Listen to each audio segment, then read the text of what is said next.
இன்னைக்கு என்ன சமைக்கட்டும்? பூரியும் கிழங்கும் வைக்கியா? பூரியும் கிழங்குமா?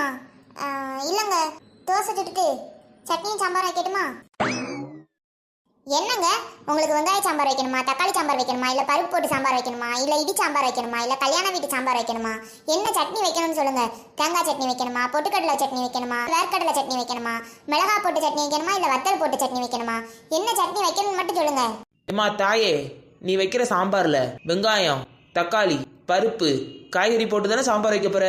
அப்புறம் நீ வைக்கிற சட்னியில தேங்காய் கூட வத்தல் இல்ல மிளகா போட போற, வேர்க்கடலை இல்ல பொட்டுக்கடலை போட போற. நீ என்னமோ வெரைட்டியா 5-6 டிஷ் பண்ற மாதிரி லிஸ்ட் கொடுத்துக்கிட்டு இருக்க. என்னமோ 7-8 வெரைட்டி பண்ற மாதிரி நம்ம கிட்ட சீன் போடுவா சீனு. ஏடி ஒரு நிமிஷம் நில்லு. ஏடி இடி சாம்பார்னு சொன்னியே, அது எப்படி வைப்ப? ஒருவேளை இப்படித்தான் இடி சாம்பார் வைப்பாங்களோ?